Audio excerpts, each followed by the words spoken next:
Welcome. Thanks for joining us and for Mind-Body Relationship, where it is that we talk about the mind, the body, and the relationship.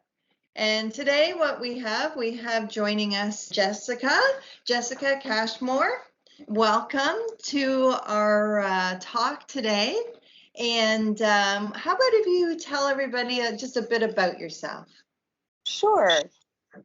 Thank you for the introduction. I am a student at Yorkville University. I will be graduating as of August, and I've been doing my practicum at the Counselling House since January. Thoroughly enjoyed it, and as you will find out later on throughout this discussion, I am blind. I have a guide dog. I look forward to my counseling career as a person with a disability, so that I can empower others to be the best they can be. Well, that's fantastic, Jessica. It's been fantastic having you as a part of the Counselling House during your internship. I must admit that you are my first student that has come in with a disability and first student that has blindness as their disability. So I thought it would be really interesting to have a conversation just to learn a little bit more about what it is like to live life blind. Yeah. Yeah. So have you been blind since birth?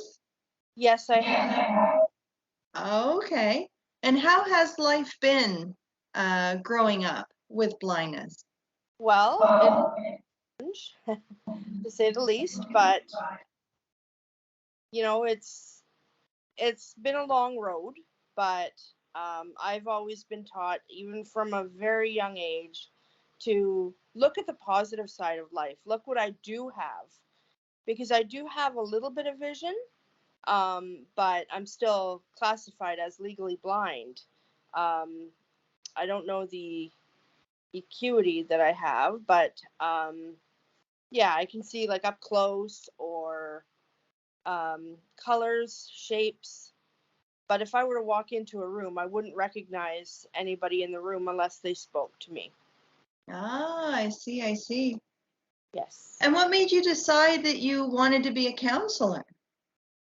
Well, I quite a bit of help through my school age years um, from various counselors, and even into my adulthood, I've received counseling, and I want to give back and provide other people with the opportunity to heal and move forward with their lives in a fulfilling way.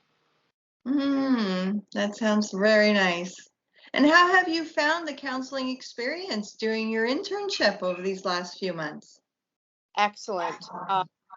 I've had a few, one particular client say, oh, how are we going to do this if you're blind? And really, I'd say I'm at more of an advantage than a lot of other people, because I have very good hearing. So, I can hear differences in a person's tone, or, I can tend to cue into my, my surroundings based on, what I hear. And so it's been interesting, because I've never done online counseling until now, and Ah, I've really enjoyed it. I know a lot of clients have benefited from it. Um, and even over the phone, doing counseling that way has been good as well. mm. Is there anything that you would think that would be helpful for your potential clients to know? Um, well, one thing is that even though I have a disability, I'm still very capable. And just because I have a disability doesn't mean that I can't relate or connect on a human level, right? We all have Hmm. challenges, and it's about overcoming those challenges and not getting stuck in the I can't or the um, well, I I'm stuck in my victim mentality. I was born this way.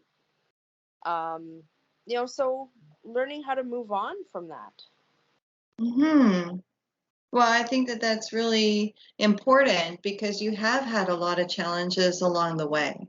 and a lot of, I would imagine, difficulties with people in regards to those challenges. Would Definitely. you, yeah, would you like to tell us a little bit about how, people can be difficult? Oh yes.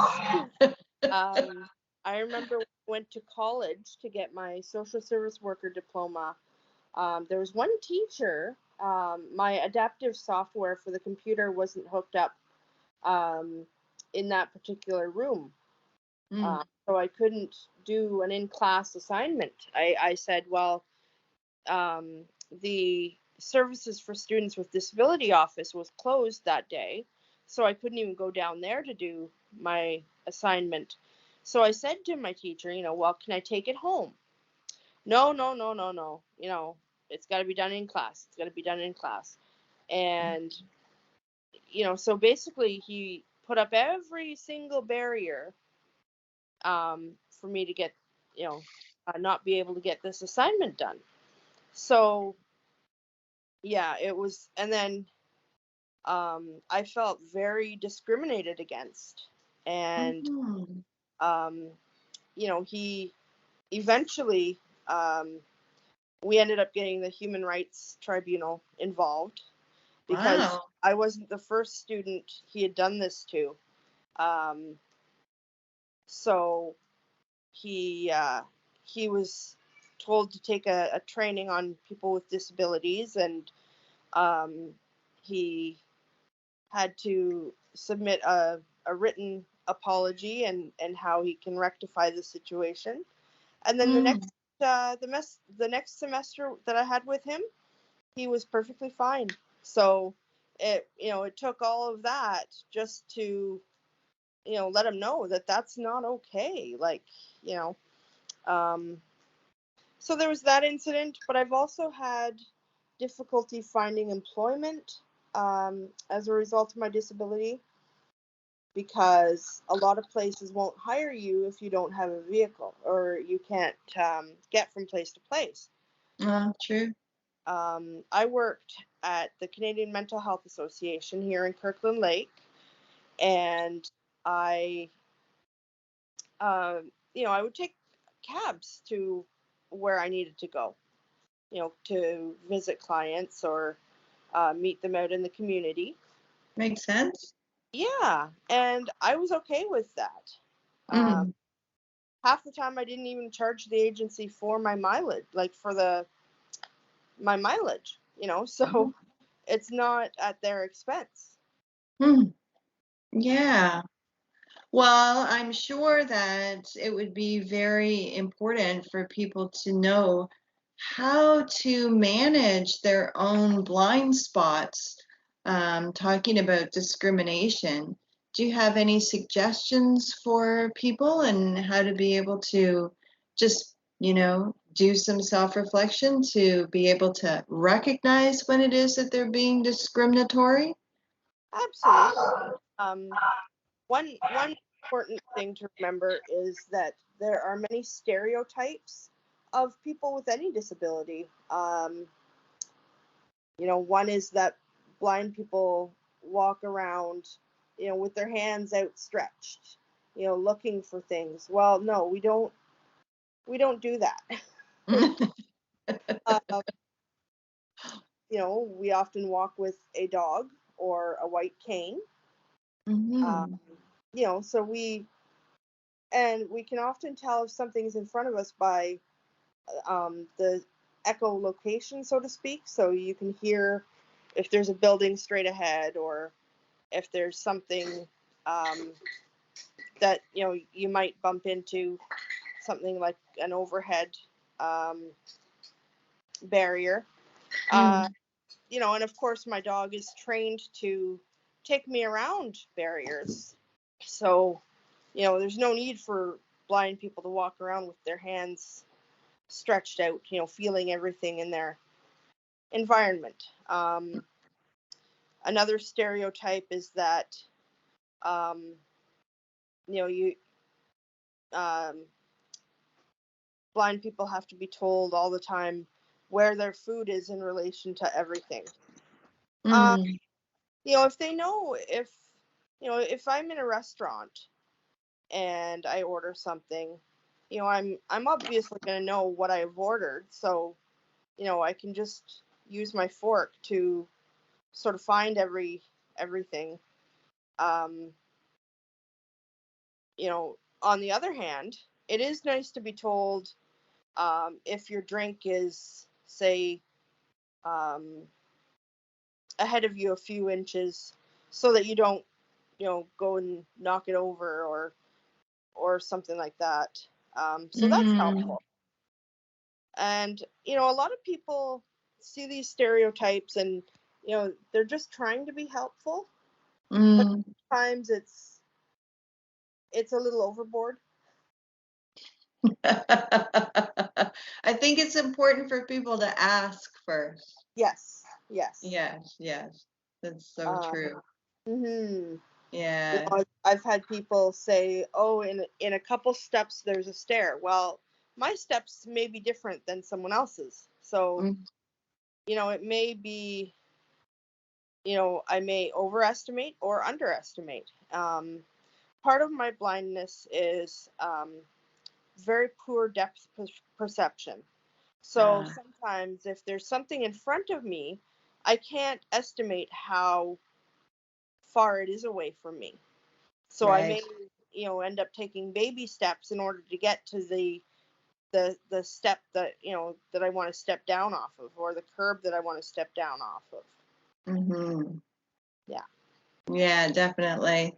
I did have the opportunity to go to a sensory deprivation dinner. And so, so we had dinner in the dark, and that was very, very difficult. Took a lot to get used to just having like no light whatsoever. Usually there's like a tiny bit of light so that you can kind of orient yourself, but in that situation it was just totally black. And trying to figure out where it is the knife and the fork went once you let go of them. Yeah. Or how to put the wine glass down. Very, very difficult. Yes, yes. It slows down the process considerably. And that's one thing that I've had to learn, even over the course of my practicum, is that my notes, for example, take longer to do compared to a sighted person who can just scan the page, or write shorthand notes. For me, it's I have to listen to my screen reader read every line by line, and then Wow. if I have to fix a typo, I have to go back to the line where the typo is and fix. So it takes me, I'd say about twice as long sometimes, just to Mm, complete a note. Um, yeah. and then of course you get my perfectionism on top of that, so that makes things even harder. So it's yeah, Hmm. it's challenging. Yes, yes, I would imagine so. Is your perfectionism your inner critic? Is that part of it? Yes, um, somewhat. Um, my inner critic is very, um, yeah, it speaks out loud at times when it shouldn't, Mm. or it's very um, powerful when it really doesn't need to be. in that circumstance. I see. And do you have any suggestions for others that are struggling, whether they are struggling with a disability or perhaps depression or their own inner critic? Yeah, keep going. One thing is just to keep going. Um, don't let anything stop you. You know, even with depression, you know, even just taking a small step towards your goals is huge, because you're still making a difference. You're still changing and growing with every little step you take. Mm-hmm. Even if Yeah. it may not seem, you know, like anything, you know, even just getting up and getting dressed, well, that's a step. You know, Mm-hmm. you didn't lay in bed feeling sorry for yourself, or feeling, you know, like you're um you're not, maybe not feeling worthy, or you don't feel capable. You are capable of overcoming these challenges. Mm-hmm. It's good. We, speaking of the guide dog, we have our therapy puppies for the office, Ebony and Ivory. And there's a process for therapy puppies to go through to become therapy puppies. What is the process for guide dogs to become guide dogs? Because that's a very different process. Oh, absolutely. So what happens is, at, well, about 8 weeks, once the dog has been weaned from his mother, um, or his or her mother, I should say, the dog goes to a puppy raising home, where they learn the basic skills like sit, down, stay on your bed, you know, those very basic skills. And they get socialized out in public once they've been properly vaccinated and whatnot. They can start going with the puppy raiser to experience being out in public in different situations. So my current guide dog was raised by a teenage boy with help from his parents, of course. You know, he went to school with the boy. He went to soccer practice. He went to, you know, all kinds of different functions in the community.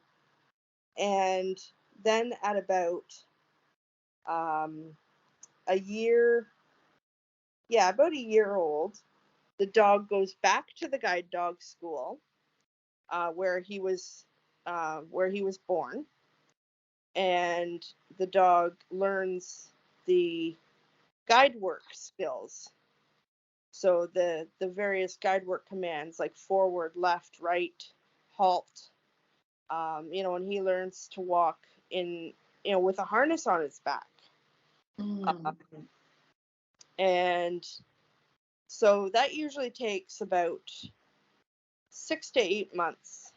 Mm. Um, and then the dog is, you know, it goes through all the phases of training, and then it's assigned to a guide dog handler who, you know, the matching process is quite extensive as well, because they need to consider the person's height, the pace, the person's living environment, um, any other medical conditions the person has, um, you know, uh, other training that's needed for that person.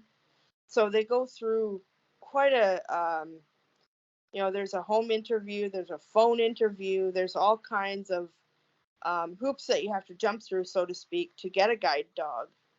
Mm. hmm And I'm actually waiting to get my third guide dog now. The one that I have is 10 and a half, Mm. and is quite old for a guide dog. Um, you know, because labs typically only live to be 12, 13 years old. So Mm. you kind of want them to have a good retirement, you know, before they get sick or arthritis or anything that could hinder a good quality of life, in their last few years. Definitely. Yes. Yes. It's hard to think about retirement, isn't it? Yeah. So you're going to be heading to the US, right, for your new Yes. guide dog? Yeah. I Is go that to Dogs for the Blind. There's a campus in California, and there's one in Oregon. ah Yeah, like my oh, current guide I got from California, and ah my previous guide I got from the Oregon campus. oh wow. Is Mm-hmm. there availability in Canada for guide dogs, or is it mostly in the US? Well, the school that I go to is the largest one in North America. Okay. But there are some schools in Ontario, and other areas of Canada. But I find the one that I've stuck with has been the best. I've heard some not so good things about the other ones. Okay. Yeah, in Canada, but yeah. Well, I'm sure that the US is a big population. Mm-hmm. Yeah, very good. And the school covers the U.S. and Canada, so that's helpful. Well, then that's really good. Mm-hmm. Yeah, excellent. So, in just a few short weeks, it sounds like not only will you be able to go and get your new guide dog, and you will also be in practice for yourself. Isn't that right? Yes. Yes. Uh-huh. And you've designed your own logo, Yes. Yeah. I have a and website. and you have your own website, and Mm-hmm. the name of the practice? JC Virtual Counseling Services. JC Virtual Counseling Services. Excellent. That sounds fantastic. And it looks like you're really excited about it too. I'm yes. Yeah. It's Because this been has been quite a long process, hasn't it, for you to get here? oh yes. Yes. Sure. Yeah, definitely. Excellent. Well, Jessica, is there any other areas that we haven't talked about in regards to overcoming the barriers of blindness? Um, is traveling with a guide dog versus traveling with a cane. A lot of blind people choose to just have a cane because they don't want the inconvenience of having to pick up the dog. Um, you know, when the dog goes to the bathroom, cleaning up after him and all that stuff. And um, but the way I see it is, if you compare a bicycle to a car, you know, you can go further with a car than maybe some people can, but um, than you can a bicycle. The bicycle would be compared to the cane, whereas the dog would be the car. So you're able to go a lot further and get more feedback from the dog than you do a cane. Mm. Mm-hmm. Yeah, I would imagine so. I can't imagine being in the sensory deprivation room, be with a cane trying to find my place setting, as opposed to we had our hand on the shoulder of the person that was seating us and just following her that way. I'm sure that it was a lot faster and much more stable being able to do that than it would have been for us to try to, like feel our way, which is using the cane, right? To our seats. Yes. Yes. It was quite a relief, I think, to be able to do that. Put our hand on the shoulder. Yeah, definitely. Well, Jessica, I wish you all the best as it is that you go forward as a therapist. Thank you. Congratulations on the good work that you've done. Thank you. Yes, and for any potential clients out there, you will do them well. Thank you. Excellent. Thank you, Jessica. You're welcome. All right, and thank you for watching Mind Body Relationship. Give us a like and subscribe. All right, bye for now. Bye.